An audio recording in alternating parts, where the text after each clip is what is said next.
Ashamaa harka akkam jirtan nagaa keessanii nagaa gootiin galata waaqayyoo isin akkam jirtan nagaa Daawit yaanis nagaa gootiin galata Rabbi isinis baga nagaa taatan jechuudha.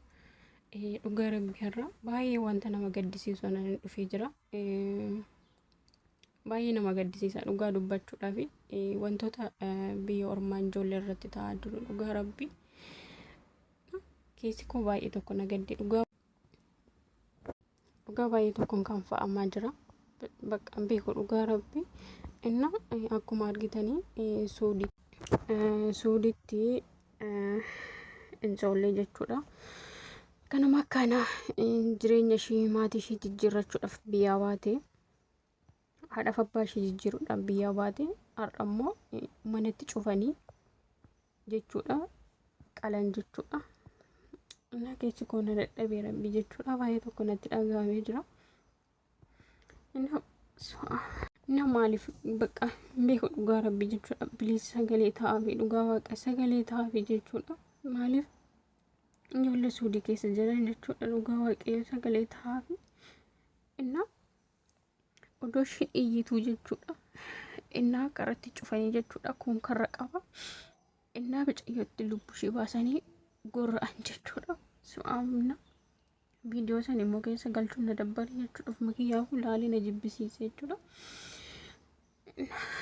Bakka beeku gan bara akkamii keessa akka jiru.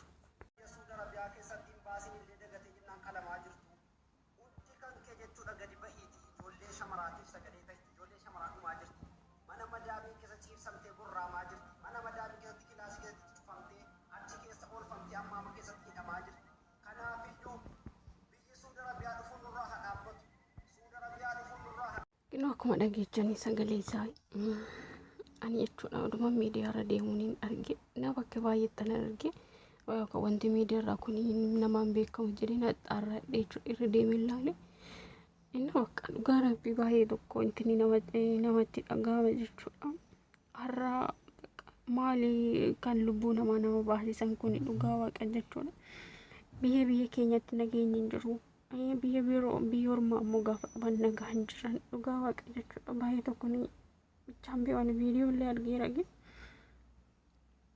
bakka keessi koo baay'ee na dadhabee dhugaa waaqa dubbachuudhaaf haali viidiyoo jechuudha. Amma meera deddeebi'ee ilaala jechuudha. Deddeebi'ee ilaala na dabbare jechuudha waaqa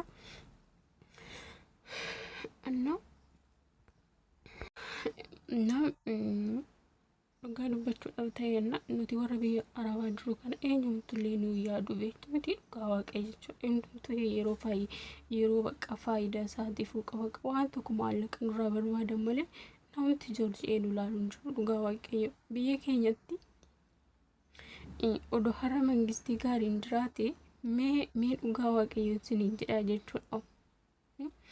Mee ijoollumti daasboora ta'anii akka Itoophiyaan miidhamanii Itoophiyaadha kan fooqirraa darbamu Itoophiyaadha kan baqa mana madaamii keessatti tasaqaayyau kan du'us ijoolluma Itoophiyaati malee mee piliimpii jira baay'eetu jira jechuudha. Kasarraatonni isaan akka kanatti hin du'ani jechuudha. Oloo du'anii illee oduu waan tokko illee ta'anii baqa dafanii tintinii ta'u jechuudha. Furmaanitti argama jechuudha.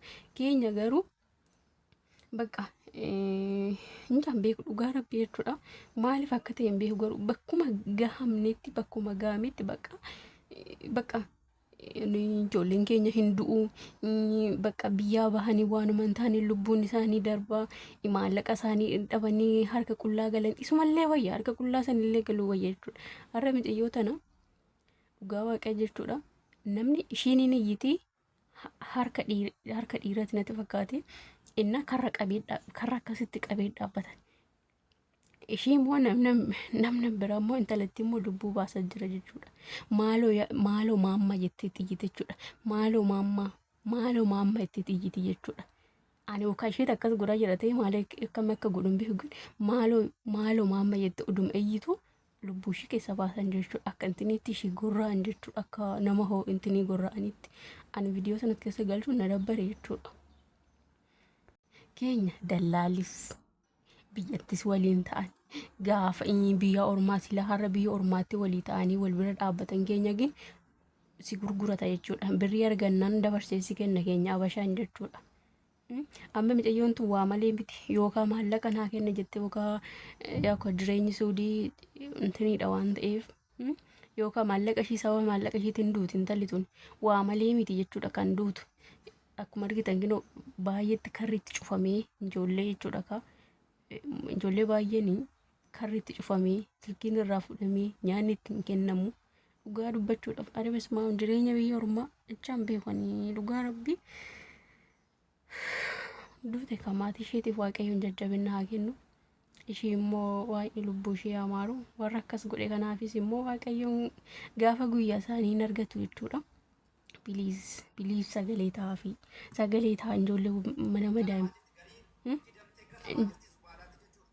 ijoollee mana madaa'ime jirtan sagalee ta'aa meeqaf sagalee ta'aa ooltu miti ta'aa jechuudha. Yoo nuti ofii keenya walii hin dhiine walii keenya yoo wal biran dhaabbanne namni tokko garagaree nu ilaalu hin jiru. Dhugaa rabbiis ni jedha namni nuuf dhimma qabu hin jiru jechuudha waaqayyoon malee jechuudha. Kanaaf sagalee ta'aa gadi baatu hojjedha jechuudha viidiyoo hojjedha irratti baatu dubbadha jechuudha. Bakka maaliif har'a ilmi namaa akka horiitti ciifamee qalamaa. Mee geezaa maalatee biyya ijoollee biyya kamiitu akkas ta'an jiramee akkanatti qalamanii jiran unkaan yeroo dura argitan tokko odoo mucayyoon fooqirraan oduu maal gootuuf darbite itti san afaan arabiitiin ingiliffaatti akkatti isaan hojjetanii yoo sun gurfummaata argachuu ooltu. Keenya gin minim ijoollee meeqatu du'a Dubaayitti nama meeqatu du'e.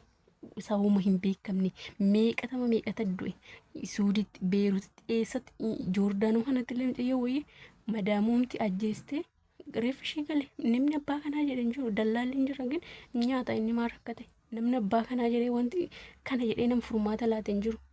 Mucayyoon duutee asii Joordaanii kan galte baansi ji'an guunne jechuudha. Sababa ishiin taatee duuteen hin beekamne jechuudha. Duutee galte kana kinoka osoo nama biyya ormaa ta'ee mangistiin hin dhiisu. Jammar mangistiin kan biyyaatuyyuu to'achaan jiru kan biyya alaa dhiistu jechuudha. Sagalee ta'aa bilis dhugaa rabbi sagalee ta'aa ijoolleen baay'ee tasaqaayyaa jiru baay'ee ijoollee ammallee akkam viidiyoo kanarraa argetti ijoollee baay'ee karriitti cufamee sababa hojiin hin jirreen karriitti cufamee baay'ee tasaqaayyaa jiranii. Ishii tana lubbuun ishii darbee jira. Homaa gochuu hin dandeenyu. Namni gaafa biyyaa bahu bakka haadha kiyya abbaa kiyyaan jijjiira jedhee gin immoo lubbuu isaatiiyyuu sababa hin taaneen dhaabaa jirti ijoolleen teenya dhugaa rabbi ani baay'ee tokkon jibbi jechuudha dhugaa rabbi jechuudha. Maaliif oduu yeroo tokko biyyumta alaa kun jiraachuu baate bakka xiqqimiis kan argattu immoo ijoollee baay'ee lubbuun isaanii kan darbe dhugaa rabbii dubbachuudhaaf bichaan hin beeku. Bilis sagalee ta'aa ijoolleen mana madaa'ime jirtan sagalee ta'aa wal bira haa dhaabbannu ijoolleedhaaf sagalee haa taanu. Maaliif jennaa yoo nuti wal bira hin dhaabbanne eenyumtuu wanti nuyi jechuu hin danda'u. Bilis sagalee ta'aa hundi keessanuu gabbaatoo viidiyoo hojjedhaatoo dhugaa rabbii.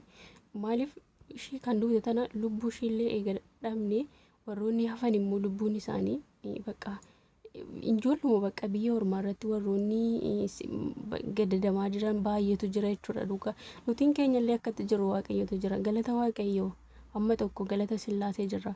Gin immoo ijoollee suudii jiraniif sagalee ta'aa baatoo viidiyoo hojjedhaa.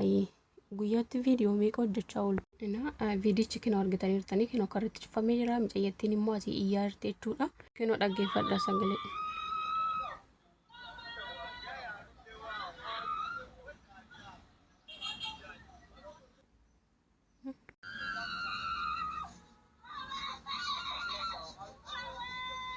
Argitanii odoo maammaa dhuma jettu argitanii jirsanii namni immoo karra irratti cufee jira jechuudha. Eessa deemanii akka tasan kaameraadhaan waraaban argitanii miti akka kan balbala qabee jiru kanatu kaameraadhaan waraabaa jira ta'a. Maal akka ta'e hin beeku garuu inni mucayyoon akkasitti lubbuun ishii darbeera. Bakka dhugaa rabbii baay'ee tokko maaliif kanarratti waraabuu hin dandeenye jechuudha. Na dabbaree jira waaqa jechuudha. Anis nama waan ta'eef lubbuun of keessa qaba.